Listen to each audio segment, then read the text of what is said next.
গরু খামার করতে হলে আপনাকে অনেক কিছু জানতে হবে, নিজে নিজে কাজ করতে হবে, তাহলে আপনি সফলতা পাবেন। সফলতা কিন্তু একদিনে আসে না, সফলতা ধীরে ধীরে আসবে। সফলতার পিছনে ছুটবেন না, সব কষ্ট পরিশ্রম করে যান, সফলতা অটোমেটিক আসবে। আজকে হেরে গেলেন, ছেড়ে দিলেন, লাভ হবে না। কষ্ট করেন, সফলতা অবশ্যই আসবে। ভিউয়ার্স, এই যে গরুটা আমি কিন্তু একে নিয়ে আসছিলাম আপনার 12 দিন যখন বাছুরটার বয়স, তখন ওই দিকে বাছুরটার বয়স তখন এই কিন্তু এর মা, তখন আমি গরুটাকে নিয়ে আসছিলাম। এখন বর্তমানে গরুটা দেখতে পাচ্ছেন আবার গামীন, আপনার বাচ্চা আছে, 2 মাস 1.5 মাসের মতো সময় নেবে, তারপর বাচ্চাটা হয়ে যাবে। এখন বিষয় হচ্ছে যে কষ্ট করলে কিন্তু দেখেন সফলতা পাবেন। এখন সফলতার পিছনে কিন্তু একটু পরিশ্রম করতে হবে, একটু পয়সা খরচ করতে হবে।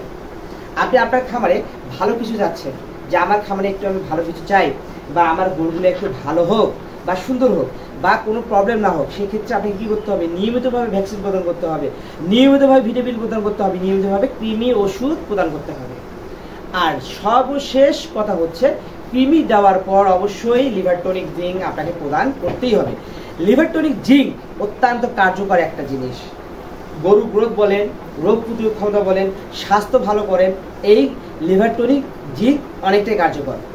আপনি দেখবেন জিঙ্ক আপনার হচ্ছে কৃমি দেওয়ার পর অনেক গরু খেতে চায় না, বা একটা বদহজমের মতো হয়ে যায়, বা খেতে চায় না, শব্দ রুচি থাকে না, তখন জিঙ্কটা অত্যন্ত কার্যকর হয়েছে।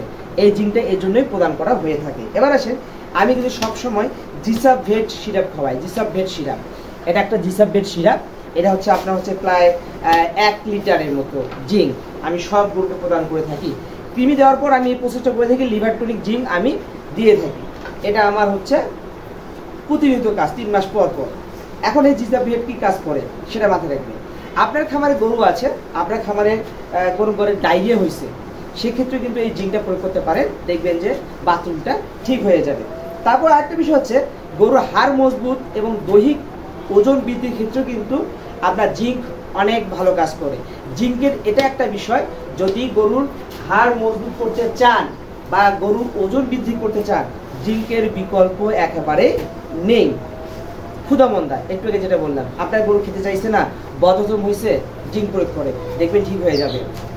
আরেকটা বিষয় হচ্ছে, আপনার সব গরুর কিন্তু রোগ প্রতিরোধ ক্ষমতা বাড়াতে হবে। মানুষের যেমন রোগ প্রতিরোধ ক্ষমতা বাড়ালে মানুষ অনেক সুস্থ থাকে, গরুরও তাই রোগ প্রতিরোধ ক্ষমতা বাড়লে গরু সুস্থ থাকবে। আমি তাই জিঙ্ক প্রয়োগ করে থাকি। জিঙ্কের প্রভাবটা এতটাই ভালো। ভিউয়ার্স, এবার আসে এই জিঙ্কের কার্যকারিতা বললাম, আপনি যে কোনো সময় খাওয়াতে পারেন, সকাল বিকাল যে কোনো সময় খাওয়াতে পারেন। এখন কিভাবে দিবেন সেটা একটা বিষয় হচ্ছে, আমি আপনাদেরকে দেখাই দিচ্ছি।